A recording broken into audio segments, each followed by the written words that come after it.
All right, my presentation is going to be a little bit of a different tack. I do appreciate we are at the University of Chicago School of Medicine, and a lot of the presentations up till now have been centering around medicine. My presentation and the two keynotes that you're going to hear by Ustad Qureshi and Sheikh Afifi Al-Lakiti will be focusing a bit more on science. So I suggest you listen to what I say and understand that in light of those two keynote speeches that you will hear shortly. All right. Traditional Muslim scholars obviously held revelatory knowledge to be the highest level of certainty, be that their scriptural text, the Quran, or the teachings of their blessed prophet, known as the Sunnah. However, from the earliest times, Muslim scholars also engaged with non-revelatory knowledge. And we've seen wonderful examples of that in the first panel, who look at the history of the translation of Greek texts into Arabic, the translation of them into Latin. And whether you're looking at the tradition of philosophy or logic, falsafa, or Ibn Rushd rather like to call it hikmah, or today if you're looking at science. The reason I'm saying this is that science is not presenting such a new challenge to Islamic epistemology as people think. In fact, possibly we could treat science like every other non-revelatory knowledge that Muslims have been engaging with for the past 1400 years, and that is what I'm going to try to do in this presentation. So what I do is I try to pluck out the epistemological framework with which Muslim scholars engage these non-revelatory sources of knowledge and see if it would fit science. And my position is that it fits science like a glove. It actually fits science even better than it fits Neoplatonic or Aristotelian philosophy and logic and many other things. So now we have to build that model for you first. So the first thing that Muslim scholars did was that they developed a paradigm of authenticity and meaning known as thubut and dalala. And the terms they would use are qati and zanni. Now let me explain. Qati is certainty, zanni is probability, but these two terms must be understood relative to one another. So they established revelation and scripture as the definition of certainty. And relative to that, so from a faith-based perspective, if a believer believes in a God and the God has a pristine speech, the level of certainty they would accord to that would be unparalleled and unequaled. So relative to that, everything else will be viewed as quote-unquote uncertain. But English doesn't properly capture this. By uncertain, we don't mean speculative or arbitrary. You would perhaps use in English highly plausible, very probable, actionable, believable. And that is where you will see they placed a lot of non-revelatory knowledge in addition to other aspects of their own tradition. So the first thing that happened, legal reasoning, one was inside the texts. Inside the scriptural text of the Quran itself and the prophetic teachings of the Sunnah, you have meanings that are uncertain, meanings that could be taken in different ways, muhtamal ma'ani, multiple interpretations, multiple possibilities, linguistic interpretations. So obviously you can imagine that within the text, and this is the primary reason why they developed this epistemological paradigm, how to deal with the quote-unquote uncertain elements. And then immediately, then you end up with, from the very first generation of the companions, because this is kind of a myth in certain circles, that all the companions are in agreement and all the followers are in agreement, and then Greek philosophy was translated into Arabic, and that messed everything up. No, that's not true at all. And you have a diversity and plurality of opinion from the very first generation because you have uncertainties within. Now the same method they used to handle the uncertainties within, we want to apply that on the uncertainties without. So the title of the symposium, or the whole project rather, was Conversations and Interactions Between Science and Islam. So I'm going to try to bring them in that conversation and interaction with each other. Now, how am I using these two words differently for today, just to keep things simple? Knowledge and epistemologies. There are certain things, and some of the keynote speakers are going to problematize what I'm saying perhaps, and that's good, all right? So there are certain things I'm going to call knowledge, simply speaking, and there are certain things that epistemology is what we call in philosophy a way of knowing, all right? A process of knowing, a method of knowing, hermeneutics if you want to be fancy, all right? Legal reasoning too, beyond the texts. So there are many things that the jurists looked at. There are a couple of things I want to talk to you about specifically today. and that is appropriation, application, and modification. So you've already seen that, the appropriation of medicine, the application of Greek medicine, the modification of Greek medicine. This is a running theme in the way Muslim scholars dealt with each and every single non-revelatory knowledge. This could go all the way up to today, though it's not the topic of our symposium, but even secular liberal epistemology, along with science, can be processed in the same manner of appropriation, application, and modification. The epistemology of science, whether you believe it so simply as a scientific method that you were taught in high school, whether you've done a PhD in science or in the philosophy of science and you realize that there are deep assumptions underlying much of scientific research and activity, all of that could also be plugged into the appropriation, application, and modification model that was applied to philosophy and logic and all those other things. The question that the academy often will raise is the question of objectivity and bias, all right? I will suggest to you that you can never really truly, objectivity and bias, you can never truly be completely objective, and you can never entirely eliminate your bias. All you can do is be self-aware and self-critical, all right? Objectivity is if you ask me, it's a falsehood, and bias, I'm using it in a neutral sense. I know bias is sometimes used in a negative connotation in terms of prejudice. I'm just saying bias in terms of perspective, positioning, and as long as you're reflective about that positioning, it's not going to be an issue when having this interaction and conversation between Islam and science. Sorry, I skipped that line up there. Science for scientism. Very briefly, scientism is a sort of rather radical extension of science to try to raise questions on the answers religion tries to provide to metaphysical questions like, does God exist and why am I here? That is a conversation and interaction I will not be talking about today. And because I really don't think in terms of fruitful conversation and interaction, you can really have that, because ultimately those are such different sets of first principles. But when you table scientism, it doesn't require you to reject all of science.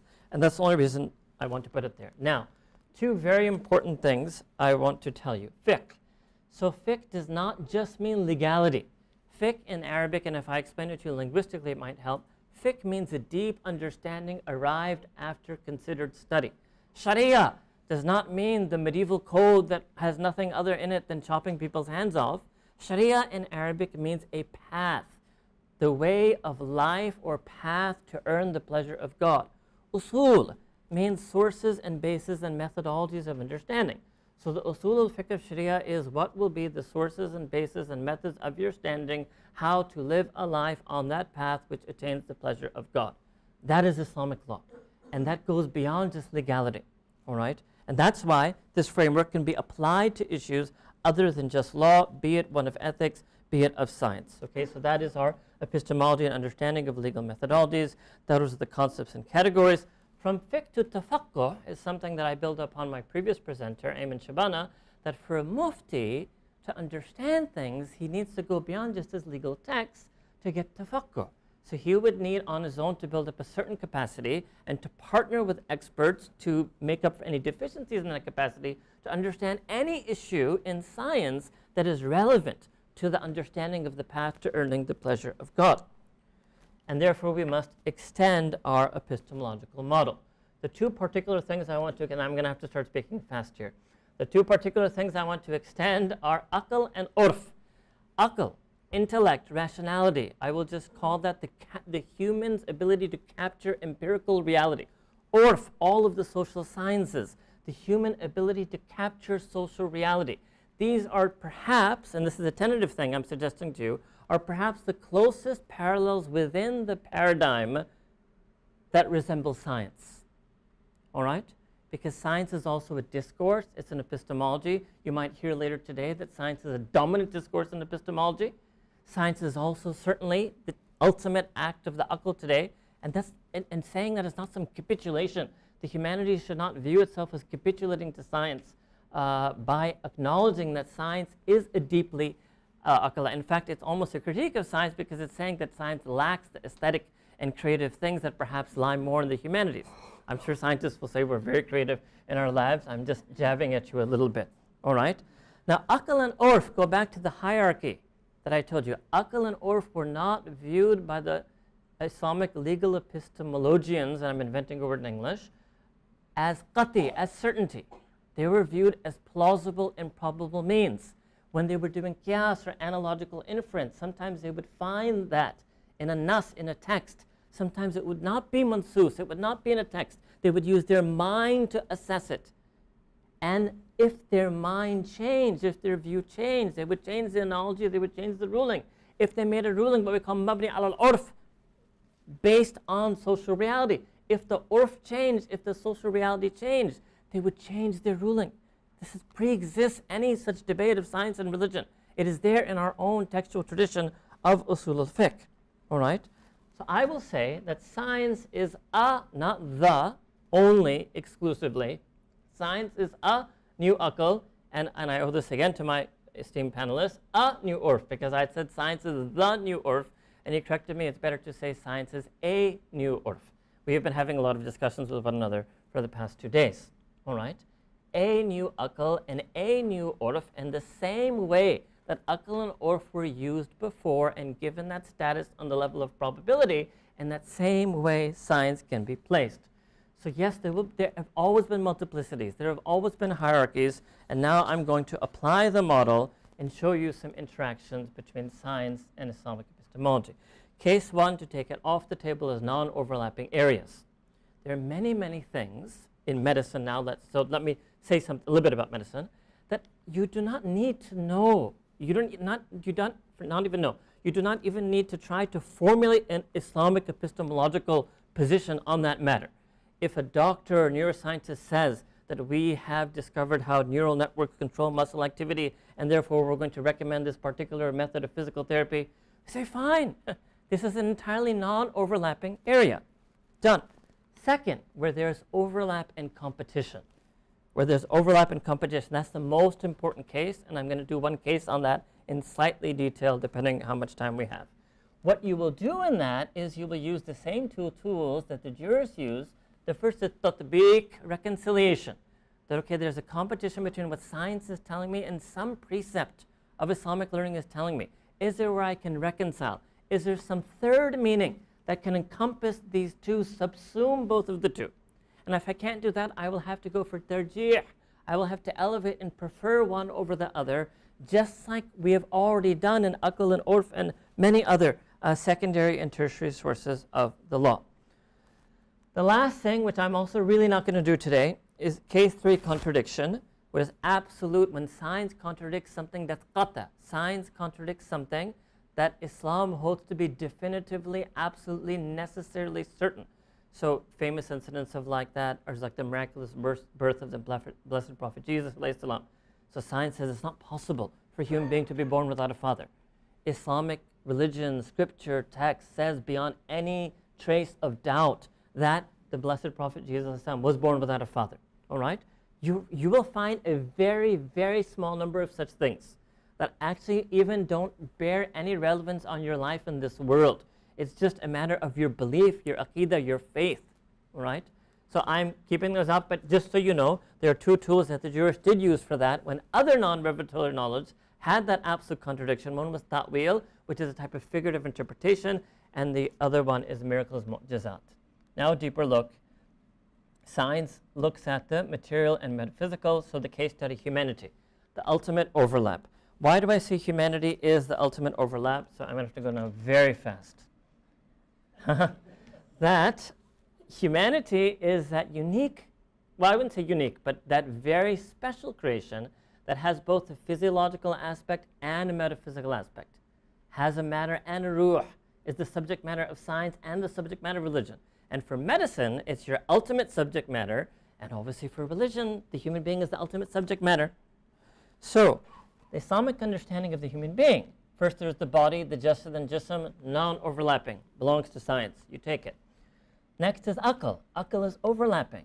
There are certain things Islam is taught. There are certain verses in Quran about aql. That's a whole separate presentation I did once, which took me an hour. I went through all the verses in Quran that just have the word aql or its derivative form. There are certain things neuroscientists will tell you about the mind. Sometimes there may be some competition between these two things. The heart, the qalb, that's very interesting. This is something science will not accept. The science views the physical heart simply as the organ that pumps blood. There's an immaterial aspect to the heart. Right? Only the body is purely material.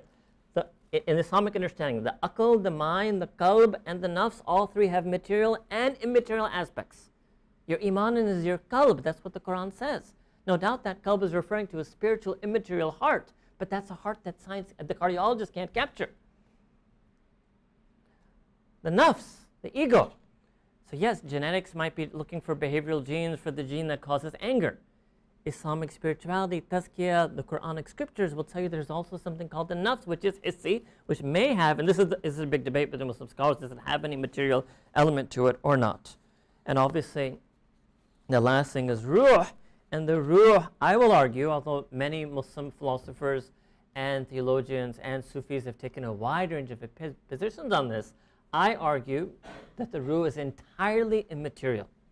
And that, for me, actually is an interesting contrast. Now, I was telling one of our fellow scholars in the cohort that whatever scientists can manage to program into artificial intelligence, whatever scientists cannot program into artificial intelligence just heightens my understanding of the ruh. In other words, you can give a robot jasad, you can make it do physical things. You can give it an aql, you can program it to play chess and defeat Garry Kasparov. I remember those examples I remember from when I grew up, all right? You can't give the robot that qalb or that ruh, right? So for me, that highlights the understanding of what is immaterial. Okay, now the big case study, indicators of life and death. I will actually skip that, but because you all know that, you have your own medical professions, understandings of this brain, heart, and lung, the activity when it starts in the embryo and when they cease while the person is dying. This famous incident of the ruh and the embryo. So this is something I presented a year ago in Oxford. Since then, I know that Hamza Yusuf has come out with an article in Zaytuna, and I think we independently arrived at the same conclusions, and that's always a wonderful thing. So, humanity in the Quran. You see, Islamic scholars understood when you define the origin of humanity, right? And so there's the material aspects of the human being, and the scientific human embryology could tell you when the heart starts beating, when the brain, the aql starts functioning. But then there's also a notion of a ruh, okay? So you can read that. That's the verse, and then this is the prophetic statement, all right? But many of you are aware of that. Now, what I want to suggest to you is this, and this is going to be the last thing I'll be able to do today, is this notion that the ruh enters at 120 days. Is in a particular type of hadith which is known as a khabar wahid, which is a solitary report which the jurists themselves placed relatively lower on the scale of probabilities. If you're going to try to use this hadith for your own understanding, that is fine. However, if you want to use this hadith for termination of pregnancy, to end a human life, and there are verses in the Quran that at a level of absolute certainty sanctify human life, and the verses in the Quran that say you've only been given a little knowledge about the ruh. You haven't been given knowledge about the ruh except for qalil, except extremely little knowledge. So how can you be so confident to say that what the human being is not a human until the ruh enters at, the fetus is not a human being until it enters at 120. Now here we come to science, right? So this is actually the last slide. Bringing science in the picture, extending the methodology, looking at human embryology, looking at the start of all of these functions, by the way, brain, lung, and heart prior to 120 days, looking at genetics. The genetic is telling you that right after conception, that fertilized zygote, or within 12 hours, somebody told me, from 0 to 12 hours, I've heard both from reputable doctors, from 1 second to 12 hours, it is uniquely human. That's why you ask the muftis the question that we're doing prenatal genetic screening for thalassemia, can we terminate the pregnancy? Well, if it has thalassemia, it must be human because that's an area of human genetics. So the fact that you're asking me that question means it definitely must be human. My first course in human genetics, by the way, was here in undergrad as a biology in the University of Chicago. So I know this a little bit, very little, right? It's genetically human. It's physiologically human. It's visually human. You need to go to the Museum of Science and Industry to look at that exhibition and you'll understand that. It is visually human. In other words, it is human in every single sense except if you try to bring this khabar wahid of 120 days. So science can be part of the discussion. Science can be part of the epistemology. It's not, no single factor is going to be all deciding, right? But to bring science in. So the venture beyond kalam, I think we need to venture beyond just kalam. Right now, a lot of the literature in English about religion and science is kalam, which is this sort of speculative theology. I'm happy that that was done. There's still much work that can be done. I think it was a logical first place to start, but now you have to venture beyond that. I tried to make a case today for how the discipline of fiqh and usul of fiqh could contribute, not monopolize, but also contribute to this discussion and conversation between religion and science. Daring to dare. And I won't say any more than that. Slippery slope, which is very important, right? Because, you know, sometimes I say certain sentences that I know are a very slippery slope, such as daring to dare, right? So I was telling another fellow of mine that maybe we should unfasten the seatbelt, and then I thought if that didn't, maybe we should just slightly loosen the seatbelt, but we definitely don't want anybody jumping off the plane, all right?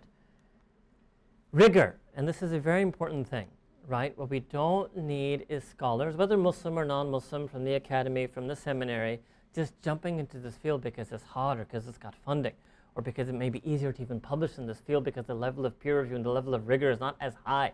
If you want to publish in a philosophy journal or publish in a political science journal or publish in the one or two better Islamic studies journals, it's going to be harder, right? No, no, no.